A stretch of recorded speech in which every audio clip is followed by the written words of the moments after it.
a first-year educator, feeling overwhelmed, very alone, trying to make the next day better than the one you just had. NEA has seen that teachers at that level really need support because if we are supported, the students will be more successful. To me, the most important piece in education is the child. Being a part of your union is so important because it gives you a voice about decisions that are made that's going to affect the babies that we teach each and every day. NEA has given me the voice that I didn't know that I had within. I get professional development. I have a community of support from my leaders, and I always have somebody that I know that's in my corner. I joined the union so that I could provide a better future for myself, for my family, for my students, as well as for my fellow colleagues. I truly believe that we must make our education system better and more efficient. As I started getting more involved, I saw the advocacy side of it and realized that I have so much more power to change the landscape of education. The union has given me a voice for myself.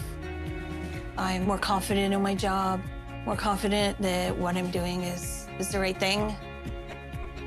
I was able to be trained to become a better educator so I could, in turn, go out and train other educators. It's really reassuring knowing that I already have a community of thousands of educators that are always going to be willing to help me and lift me up. The union definitely feels like a family. We take care of each other, we look out for each other. If there's an educator who's thinking about joining NEA and you're on the fence, I would say, don't wait. Do it now. It can be life-changing. I have someone who is there to stand up for me as an educator. In order for you to have a say-so in your profession, you need to make sure you have a voice, and the union is that voice.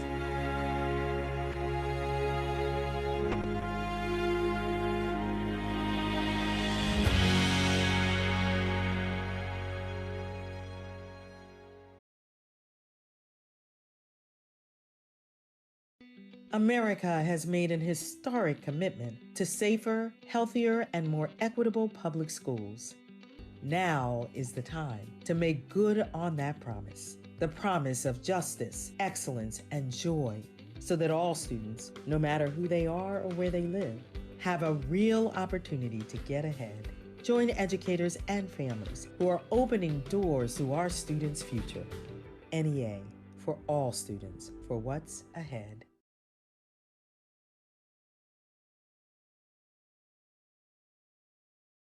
Hey there, Next Gen Educator. My name is Cameo Kendrick, and I'm the chair of the National Education Association Aspiring Educators Program. You may be sitting back in your seat wondering, what is it that I'm a part of? Where am I at? Why are there so many other people here? And I want to share that with you. So think about an umbrella. The top of that umbrella is the National Education Association. We are all standing under that same umbrella. And under that, there are each of the states in our country. Under that, again, is each of your individual colleges and universities where we have programs that span all across the country. We stand together in solidarity with over 45,000 other future educators just like you, aspiring educators. And know that at the top of that, we are the largest labor union in the country with 3 million members. Active educators in the classroom right now are education support professionals, retired educators, you as an aspiring educator that wants to be in a school building one day, as well as higher education members. We all come together for the same mission. The National Education Association Aspiring Educators Program educates, activates, and unifies members all throughout the country to fulfill the promise of a safe, equitable, socially and racially just public education for each and every one of our future students. I remember when I first joined this program, I was at the University of Kentucky just a few short years ago, and I was in a classroom and I had someone come and speak to our classroom, another student, and talk about this union And I didn't necessarily know what it was, but I knew that I had about this much spare time and that this seemed like something where I could get friends, I could build up my resume, I could travel, I could learn things that I knew I wasn't gonna get in my teacher prep program, and that I could be joined by people who also were just like me. My union fam, teacher friends, am I right? We, the next generation of educators, know that there is work to do. There are so many people just like you all across the country that are also in their colleges and universities doing that work, and we can't wait for your voice and your passion and your lived experience to join us in our fight for a better tomorrow. My time in this program has definitely given me the tools that I know that I needed to become a better future educator for each and every one of my students, as well as the networking opportunities to help me find a job. There is power in numbers, and together we will create the change that we want to see in the world, and know that when you join us, you have a humongous family of people that understand where you are right now and are ready to support you. If you haven't joined us yet, please take this opportunity today, find out how to get connected, and join our 45,000 member strong National Education Association Aspiring Educators program. And I hope to see you all at another incredible opportunity just like this one in the near future.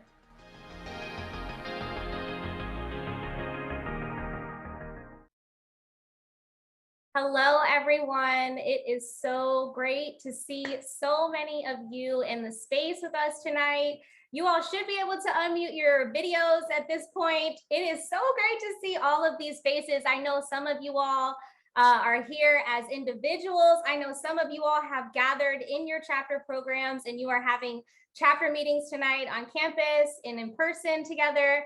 And I am so looking forward to getting into all that we have in store with you all tonight.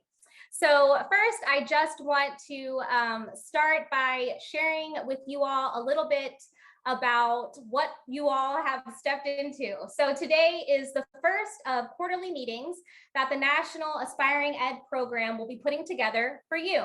So whether you're sitting at home by yourself in your bed at a table, or you are with incredible leaders from the Aspiring Ed program at your chapter, at your college or university, you all have joined together tonight, and we are so glad to host you. We are so excited to dive into tonight's panel discussion, Honesty in Education, CRT Debunked for Next Gen Educators. So know that by joining this space tonight, you are with hundreds of other future educators who are also committed to learning, growing, and advocating for the educations of our future students. So with that, I'm going to go ahead and get into it. We are going to be filling the chat with all of the things that you all need to get through this event tonight. So you all can pay attention to that. And I am going to go ahead and pass it over to Daisha Williams. Daisha attends the Ohio State University and is an early childhood education major. She's an incredible aspiring educator, just like each and every one of you. And she is going to host this panel discussion tonight. Daisha? Hi, my name is Deja. It's really exciting to see all of your faces. I feel like I've been online for so long, but it's so good to see other people's faces because cameras are usually not on. But it's really good to see everyone. Today we have two amazing panelists that we're going to be getting to hear from today. The first one is going to be Kumar Rashad. Kumar is a high school math instructor in Louisville, Kentucky. And he has spent years of his life advocating for communities, education leaders, politicians, his students, and colleagues into action around achieving educational, racial, and social justice. Kumar currently serves as the Ethnic Minority Director of the National Council of Urban Education Associations. This isn't his first, or I'm sure his last time sharing his passion and knowledge with incoming generations of educators. Our next panelist is Aaron Dorsey. Aaron is a senior policy analyst at the National Education Association Center for Social Justice. We recognize that racial justice is educational justice, and one cannot be achieved without the other. The NEA Center for Social Justice tackles issues all throughout the year in an effort to achieve an equitable system where all of our students can thrive both inside and outside of the classroom. Thank you both for being here. With such a huge topic to begin that we have to begin to unpack, let's get straight into it. Our first question for you both is what brought us all here today to this chapter meeting. What is critical race theory? I'm sorry. Deja, I have a quick question. I used the link. Sorry, I'm gonna go ahead and DM you. Go ahead, Daisha. I'll take care of what you need. Go ahead, Daisha. No problem. Just asking the first question, what is critical race theory? All right, well, I'll start off if you don't mind.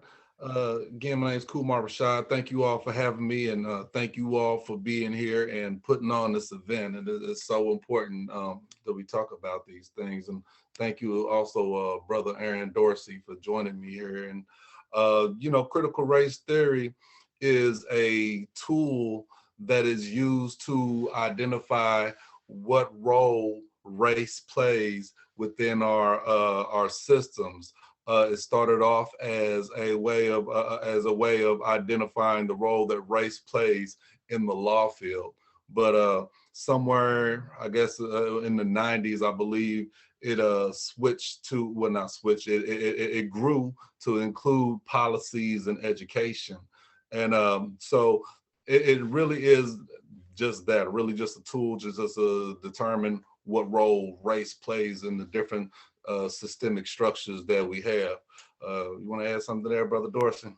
Yes, I'm Aaron Dorsey. Welcome, everyone. So critical race theory, as Kumar was saying, started off in law school. So it's a theoretical framework of examining how race was codified in United States laws and practices. And so when we think about United States and we think about the history of the United States, for example, only 72% of American history and experience was under slavery, as well as legalized Jim Crow. And so those are policies and laws that was upheld to enforce disparities. And so what critical race theory does is examine how race and racism are codified in law. So although things have changed, we see that things still remain the same, and we look at racial disparities. And so it's a way of helping to really figure out, if we're trying to dismantle racism and white supremacy, how do we look at it? How do we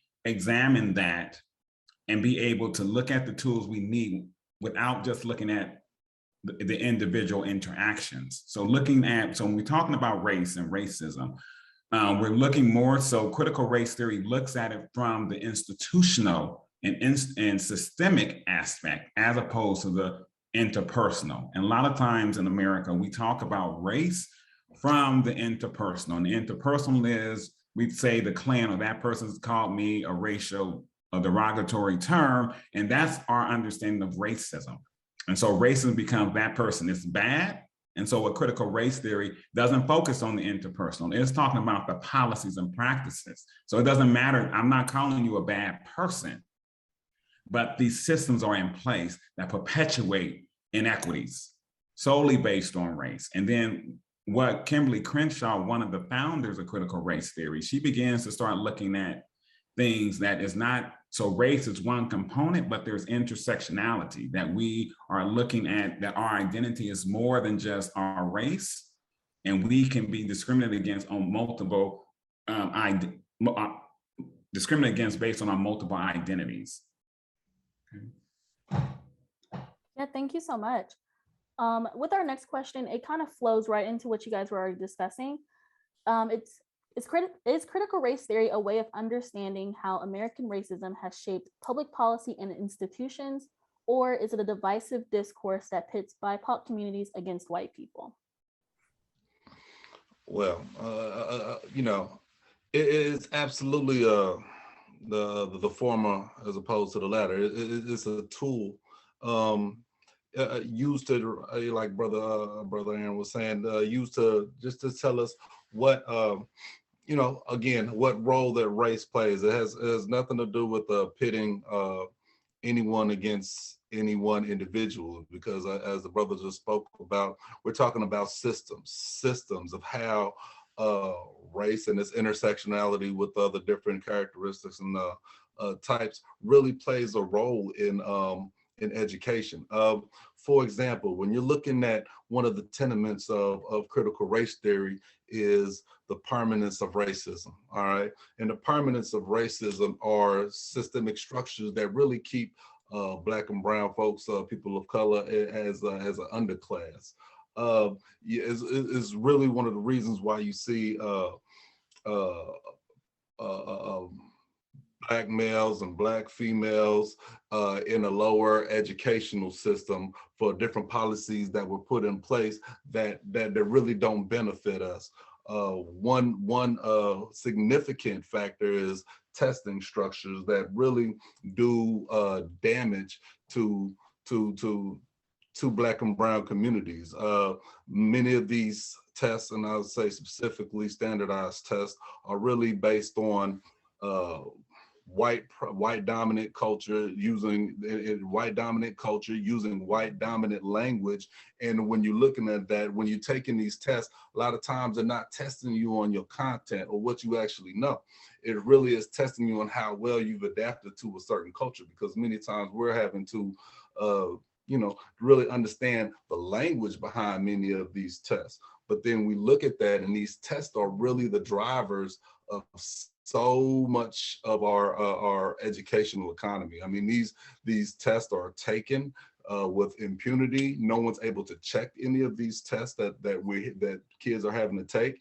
And based on these tests and these test scores, schools are getting certain money. So of course, schools are getting certain money with people who identify with the language that's being created in these tests. And these tests aren't created by Black folks. They were historically created to prove that white people were superior to Black folks, in the fact that these tests were created based off of IQ tests, which is exactly what I said. It was created to produce that. So this permanence of racism tenement part of critical race theory really just tells us that these systems were in place to create a permanent underclass. You look at all your statistics of your advanced level placements. You look at all your honors level placement, and then you look at your ECE level of placement or your lower class placements, and you see the disparities. I mean, these disparities are overlapping and overweighted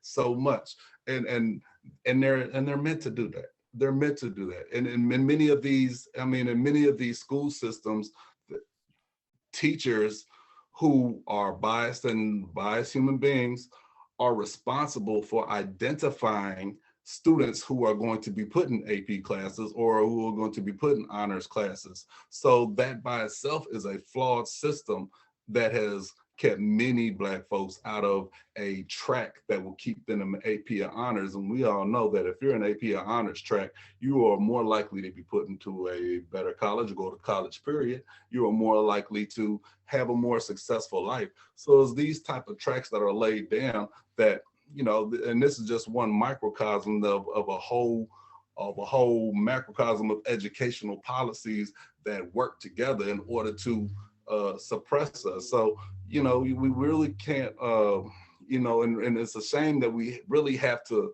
watch ourselves, and, people have to cater to white fragility in its most by saying that, by trying to defend the histories of Black folks, which is not critical race theory in its essence, is the histories, but that's what mainly boils down to most people. It's the histories of Black folks and the essence of it. If the histories are, if the histories are represent us and our culture, how do they offend somebody else? How do they, how does my history offend someone else? The truth has to be told on all levels. That's our problem right now. And it's funny to me that the same people who say critical race theory is bad, are never the ones who are saying white supremacy is bad.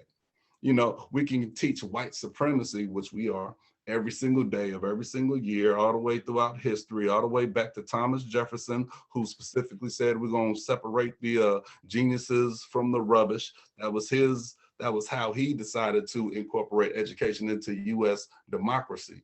And of course, we weren't included in that. So if he's separating the geniuses from the rubbish, where were we in that whole picture? And that's what critical race theory looks at. Where were we at from that point? And it's really common sense. How does our history from yesterday affect us today? I would like to add that critical race theory is not, in addition to what Kumar and I said with the first question, it is not ethnic studies. It is not diversity. It is not being taught in schools, right? It is a way to examine how race and racism was codified into laws and policies in the United States. And so if we take, and so it gives us a better understanding how we view the nation as a whole and how we work to enforce the ideas of we hold these truths to be self-evident that all men are created equal. But we have to understand how we got there. So when you look at the history, so when we look at the census, right? All right, United States, and most of us just took one last year, right? The first census, the 1790 census, stated that only white men who were free were citizens, right? And so what does that mean if I'm a citizen? That I am entitled to certain benefits that comes with this as being a citizen, right? And so even when we look at the Constitution, when we talk about the founding of the very bedrock of our country, that at 3/5, Black people were considered 3/5, right? For representation, right? So therefore we see race as being codified and racism codified. When we look at the 14th Amendment, right? That says that is naturalization, right? That everybody who was born on American soil was now a US citizen, with the exception of Native Americans. They were not, right? Then we look at, and we can go further, we talk about miscegenation laws that are codified in the race and racism codified within the laws, right? We also see, when we see Asian Americans working, or Chinese in particular, coming to work on the railroads, they were denied, they were not considered citizens. So therefore they were not able to own land, right? And be able to vote, even though they are here working to build the wealth of the country, right? And we began to see that over and over again. We see the GI Bill in the 20th century, right? That was able to create a white middle class, but BIPOC communities were not able to use that to be able to purchase homes. Like, we know that purchase of homes back in the day was seen as a way of building wealth. So we began to start seeing that there was policies and practices. So critical race is not about history per se and how we teach history. It is about understanding how race and racism has codified within the law, and that perpetuate inequities, right? And it's a way of helping us to better arm ourselves to dismantling racism, white supremacy, right? So it's not just me liking you and you like me, and we can get along, and we can marry, and we can, I can marry a white person or Asian person or whoever the case may be. And then we teach our kids that, just see people don't see race and so forth and so on. That is not going to change the laws that perpetuate inequities or the policy. So I can be the best person in the world and I can love everybody. That is not going to change the laws that are the racism that are embedded within our laws and our practices at the institutional level. Okay. Yes. And so it is not about hating white people. It's not about divisiveness, but the problem is we have all been socialized here in the United States to believe that if you work hard, you can be successful. And so if you're not successful, you're the problem, right? Because we all believe in the Horatio Alger myth, the rags to riches story, right? And so this narrative of trying to really they call it stock stories, right? That is the rags to riches. You work hard, and despite we're coming from different shores, despite our background, America's the land of opportunity, right? And if you work hard, you can be successful. And so what critical race theory is doing is pulling back that stock story and looking at those concealed stories And so an example of a stock story is we are all, like America is a land of immigrants, right? And that is the stock story that most of us have heard, most of us have accepted, and most of us will not think anything different. But what did that story leaves out? That concealed story leaves out the genocide of indigenous populations, right? The theft of their land, the enslavement of African people, right? That were kidnapped from the continent of Africa, West Africa, and brought to the Americas. It leaves out that narrative, right? And so therefore, so I'm saying that we have to begin to understand that what is the stock story? What is that concealed story that we don't talk about? And what is that story of resistance, right? So it's not just these things happen and these people didn't do anything. That there is a story of resistance that we don't share. And all of us we're socialized in the same system, right? We all know about the Pilgrims and Thanksgiving coming up. We all know that story because we went to schools, public schools, and that's what we were taught. We know about certain experiences of certain groups, but about predominantly white groups, white males, as being contributors to society and so forth and so on. And usually when we talk about Asians and other BIPOC communities in books and so forth and so on, it is a small piece. So I got a little bit off topic, but I'm gonna bring it back, okay? So dealing with critical race there, I was dealing with some history piece, but yes, okay, thank you. No problem. But you did touch on education and like actually schooling and what's going on in the schools. Briefly, Kumar, could you just explain to us what this all has to do with K through 12 education? Because we know that you are actually in a classroom, you know, with the high schoolers in that math classroom. What exactly does critical race theory have to do with K through 12 education? In short, nothing. Honestly, it really doesn't. Critical race theory is not taught in schools, not taught in K through 12. It's normally taught on a college level. I believe that some school districts who are really trying to tackle the problem of racial inequities in their district could use, and honestly should be using, critical race theory or a tool like critical race theory in order to tackle their problems, in order to identify inequities. For example, I mean, you look at society, and in society, reading this little fact over here, the U.S. Justice Department in 2009 found that African-American males accounted for 40% of the male prison population, which is a 700% jump from 1970 to 2005. At the same time, those same numbers are always reflective in the school building as well. You know, our students normally across the country about 13, 14%, actually higher than that in public schools, but still make up half and most of the time over half of the discipline issues in K through 12. So then we have to ask ourselves, why is that? Why is that these things are happening? Are we looking into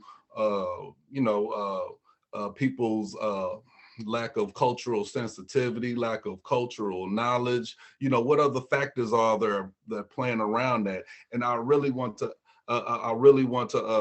commend Brother Dorsey earlier. He was talking about one of the things he talked about was another tenement of critical race theory, which is called counter storytelling. So we had that narrative, as the brother was saying, the narrative of America's the land of opportunity and all of that, but then they're not taking our voices into consideration. What are our voices saying about these things? And our stories aren't the same as the American narrative. That's the counter storytelling, and that's what we have, because in most of these narratives, our voices are missing. And we know that from democracy standpoint, we're talking about freedom, equity, and representation. And we have to have that representation. So in my school district, we are using the theory of critical race theory. Actually my school district, I'm gonna tell you, is right now doing its best to run away from the words critical race theory, because that's what most districts are doing, don't want to use the words, but we're still using, tenements from it, just using it to figure out where we can address. We see in our district that we started a committee called the Acre Committee, Advisory Council for Racial Equity. Acre as in 40 acres and a mule, because we're coming for us. And in this Acre community committee, one of the things that we've addressed is that, our kids need people who look like them in their classrooms. They need people who look like them in the classroom. So critical race theory would basically support our efforts to do what? What makes the common sense? Find and recruit more teachers who look like our students, who are reflective of our students. We need that. We need that, and that is an amazing thing that has to be done. So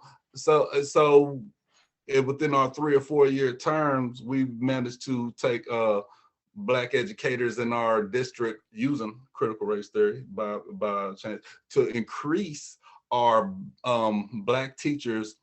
No, stop now. We started with the administrators, our Black administrators. We started with them. We're still trying to increase our Black teachers, but we used that and we increased our Black administrators from 12% to about 30% of where we are right now.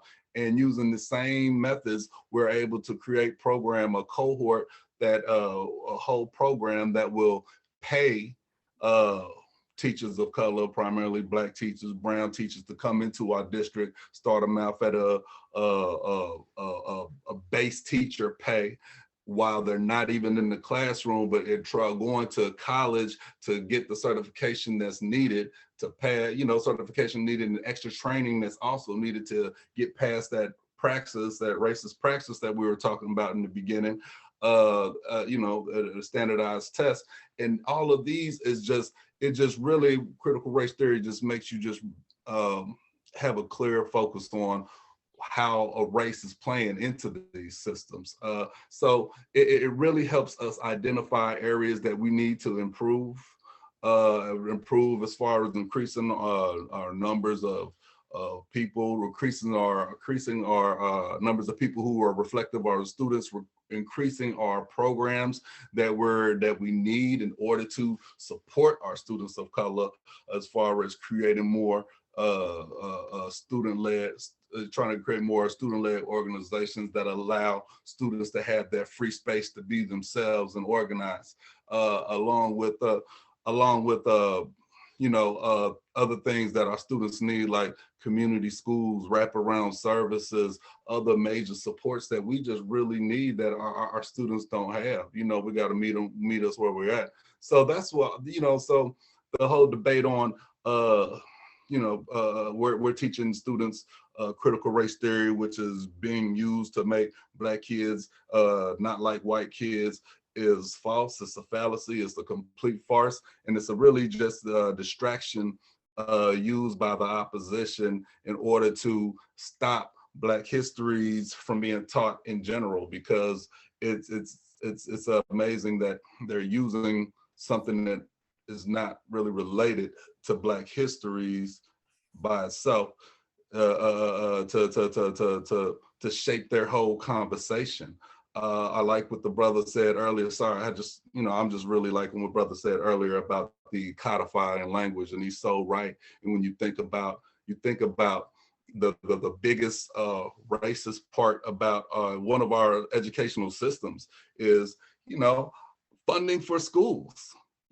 Funding for schools is you're funded for your schools by where you live, your property values. And if you live in a rough area, low property value, you're going to have less funding for your schools. And this is always drawn down the line of white and Black specifically, especially, in most cities that we have over here, that's codified language that really just supports white supremacy in all of its sense. The biggest piece of codified language that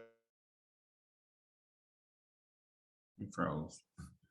So Yep. He is a little bit frozen right now. So I While want we to jump figure in. that out, yeah, I definitely I just want to to hear jump what you in have to very say. quickly and say that what Kumar was saying was really dealing with racial justice, the work around, and it's not critical race theory. Critical race theory, as I want to be very clear, it's a theoretical approach. It is not the action. It's a theoretical approach of examining inequities as We through the lost a whole lot of laws. Black leadership in education. Exactly. And so therefore, we have to be very clear that what people are doing to address inequities within their schools around testing, around funding, around retention of BIPOC teachers and so forth and so on, that is not critical race theory. That is racial justice, right? And racial justice is about creating equitable outcomes for everyone, regardless of race, gender, sexual orientation, etc.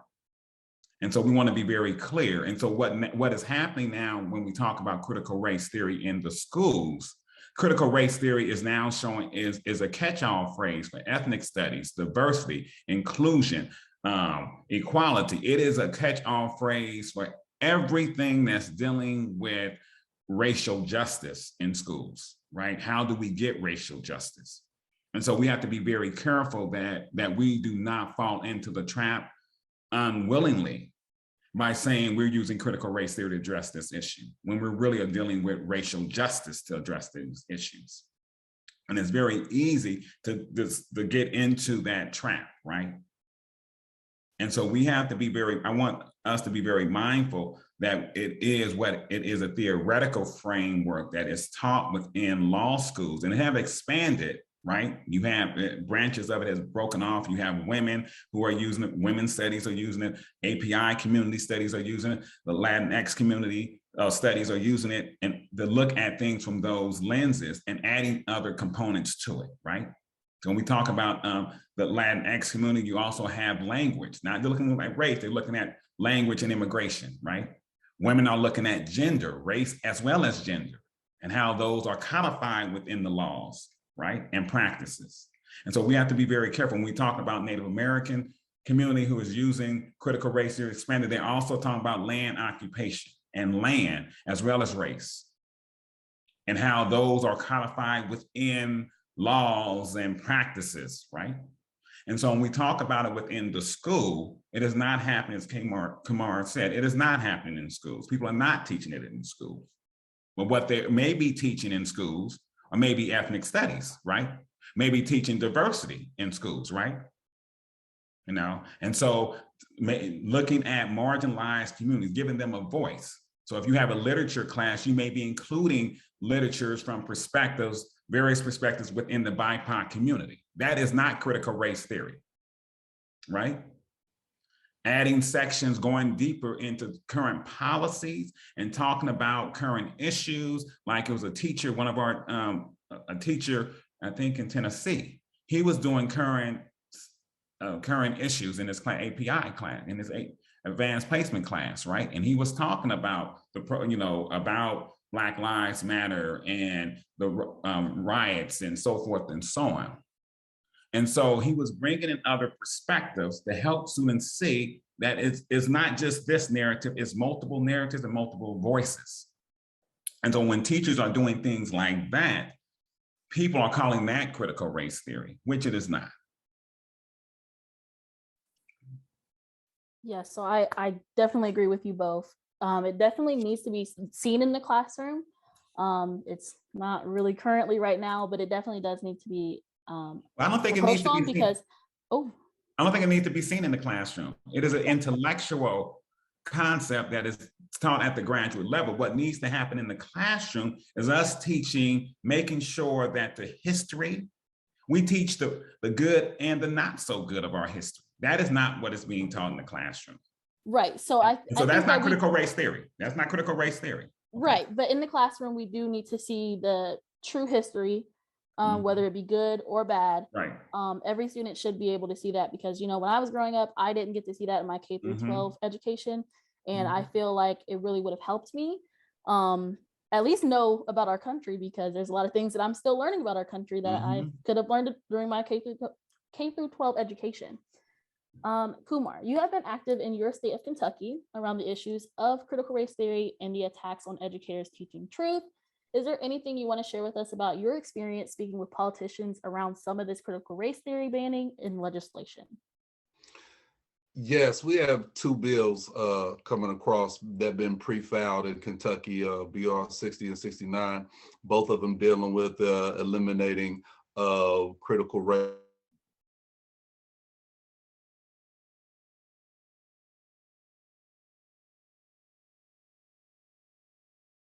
Okay, while he figures that out, just really quick, let's move on to a question for Aaron. Why do you think that proposals and actual bans of critical race theory has been seen in K through 12 public schools? Education is really about socialization, how we socialize the next generation or current generation. And so the notion of, and let me just be very clear, this is Aaron Dorsey, not from NEA. This is Aaron Dorsey as a social scientist, what I'm going to say. Public education or formal education has one sole purpose in any country, in any society, and that is to maintain the present power relations and arrangements of affairs, right? So you have a system that is based on racism, white supremacy, or inequities. The educational system is going to reinforce and reproduce those values, right? And so what has happened within the last 4 or 5 years, we have had a social awakening within the society where a lot of marginalized communities, whether we're dealing with the LGBTQ community, we're dealing with BIPOC community, we're dealing with the disabled community and other marginalized communities are now finding their voice and challenging certain things within our society that perpetuate this inequality, right? We also take that, couple that with, we have the browning of America, right? We see that, we see the demographics within public schools are now going to be majority BIPOC, when historically it has been majority white. And so then you couple that with, we had this, the election of President Barack Obama, or Senator Barack Obama at the time, now he was president. Then follow that, you have that backlash, right? That there is a notion that whiteness is under attack and what it means to be white, and making white special is now being challenged, in my opinion. And so that is what we're seeing as some of these backlashes, and people are challenging the narrative, those stock stories about America and about our society as a whole. And so people feel threatened that their way of life is being challenged. And what we saw that slogan of that way of life that is being challenged, we saw that with Make America Great, that slogan, Make America Great, right? And I always ask, so when was it great, right? And great for who? If you say in 1950, that was Jim Crow, right? So was it great for who, right? You say in 1850, it was chattel slavery, right? So great for who? If you say 1812, you're dealing with Native Americans being taken off their land and genocide, right? So if you're saying, so when was it great and for who? And so what we have, so this backlash that we're seeing is a result of fear, right? And that whiteness is a very powerful thing, and people are willing to hold on to that even at their own detriment, right? That people are pushing back against Obamacare. I hate Obamacare, right? Or the Affordable Care Act is what it's really called, but I hate Obamacare, but don't realize that the healthcare they got is a result of the Affordable Care Act, right? Or that when we look at segregation, Heather McGee wrote a good book, The Zero Sum Game, that talks about this, that racism doesn't just impact people of color, BIPOC communities, it impacts white people as well. And so she gives a great example of this when she talks about integration of public pools, right? And so public pools was something that was really big, and it was the pride and joy of communities, right? But they were segregated, right? And so what happened is when they were forced to integrate it, they shut the pools down. They shut them down, put concrete, filled them with concrete. And guess what? No one had a pool. BIPOC communities or white communities, right? but holding up this notion that whiteness is superior, and that people have bought into that. And that goes way back to the Bacon Rebellion and some other things, but we don't have time for that. But I'm a history major, so I was a history teacher in middle school. So anyway, so just want to give you that. So I'm gonna stop there. Thank you so much. There is different attacks, being put on educators for speaking the truth. Kumar, I just want to go back to you with that last question. Is there anything you want to share with us about the experience of speaking with politicians? Can y'all hear me now? Yes, we can hear you. Thank you. Yeah, thank you. There's a lot of policies being run across the country that's really just trying to ban histories of folks being taught, of histories of folks. In our state, like I said, we have 2 bills that are getting ready to outlaw any conversation around race really in the classrooms on a K through 12 level, and another bill that goes even further. It says even on a college level, which really is just a supreme attack on our academic freedoms. And many of these laws carry with them stiff penalties in the sense that you have to, you can get fined, your district can get fined, and you risk losing your teaching certification. Is one of the laws that they're 2 of the laws that they're proposing here in Kentucky that I'm pretty sure will be placed on the floor in January. We have to just stick together as a community and just really just attack the narrative where it is and address all of these, because the problem hasn't been is not critical race theory. It's always been our histories, who we are from, Brother Dorsey appreciated from ancient Egypt, know thyself. Who are we? That creates that self-efficacy that you need and to understand who you are. From the moment that Black folks were brought here from the slave ships, the first thing they wanted to do was erase our names, erase our histories, keep us separated. Keep us separated. It became illegal for us to get into groups, especially during the Reconstruction era after slavery and during those and under those parts. So so we know this. So the resistance becomes stronger and harder for us, because now you're in a position where you have to choose between, and this has always been the case for Black folks in education, especially dealing with these standardized tests one more time, is that we always we always find ourselves being put in situations where you have to choose between me being a Black man and serving and helping my people, or do I be the teacher who has to do every single thing I'm told by administrators? So it's a hard line to follow. And, it's for me, it's really difficult because, I know that I almost got written up the other week for refusing to put standardized testing in my classroom.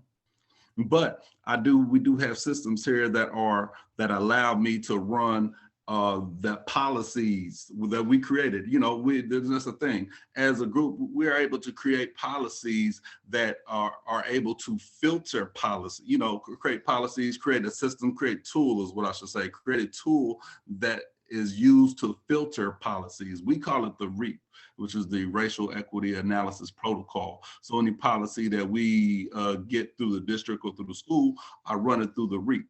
And that REAP asks simple questions like, who does this policy affect?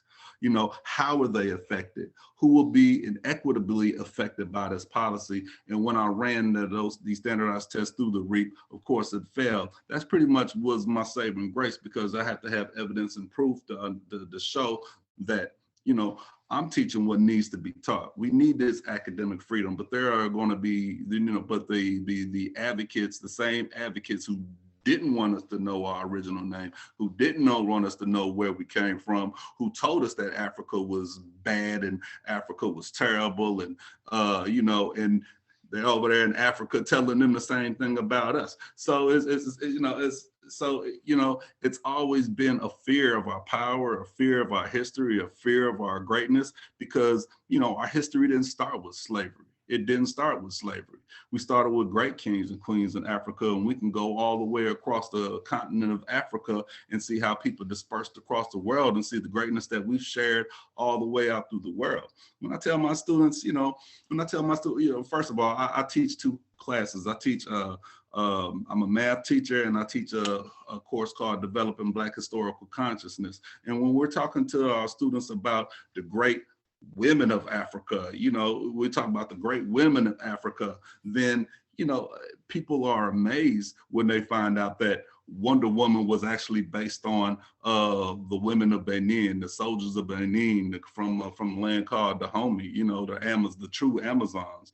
No one knows about your Queen Zinga and how she fought back the Portuguese for 40 years and, and really won that war. No one really tells us about Mansa Musa being the richest man who ever lived. He could buy 2 or 3 Jeff Bezos right now.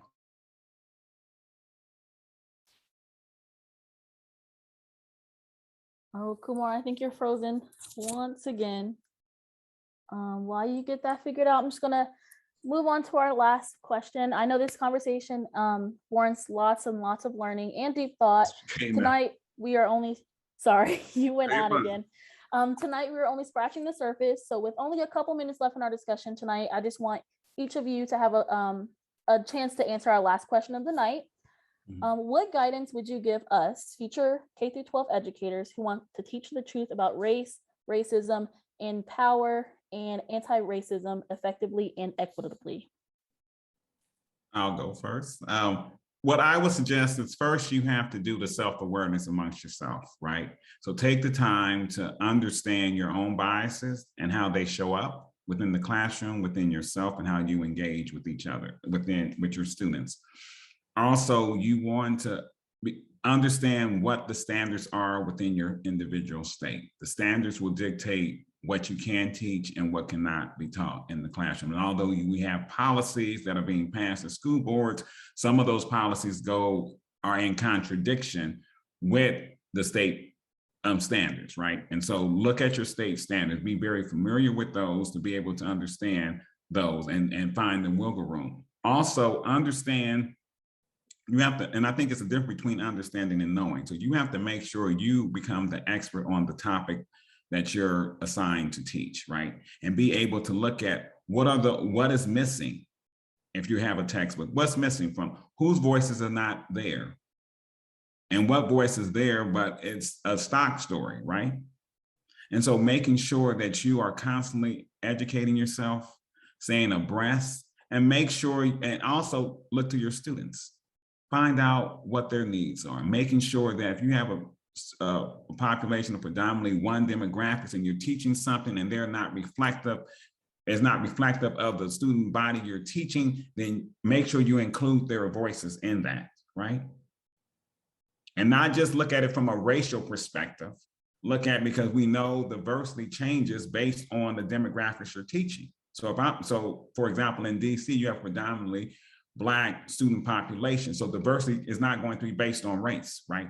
It may be based on gender, special ed, whether students are homeless, so forth and so on. So making sure that you are keeping aware and look at the diversity that exists within the population you are teaching. Those are the things I would say, and look to your local for support, look to Aspiring Ed for support, and NEA as a whole for support and resources. Yeah, let me add on to that. Thank you, Brother Dorsey. Absolutely. Make sure that you are very active as a teacher. You definitely lean on your locals. Make sure you're trying to empower your students so that you or them, or sometimes you and them, can be speaking at the community board meetings. Don't forget how powerful you are as a teacher. Remember that the whole world shut down during COVID because people weren't able to give their kids to the teachers in the classroom. We are the most powerful force on this planet as far as teachers. Don't forget that. Don't feel like you're ever in a position where you have to bow down to anybody or anything, because you have brothers and sisters who are with you all the time. It's not about, you don't have to compromise. We're in this, we're gonna fight together, and we're gonna be down forever. And that's how you have to get into it, because this is a family. So just remember, you are powerful. You have people who are powerful with you and are willing to walk with you the 100% of the way. Excellent. Thank you guys so much for talking with us tonight, dropping all of that wisdom. It was great to hear from you both. Cameo, whenever you're ready.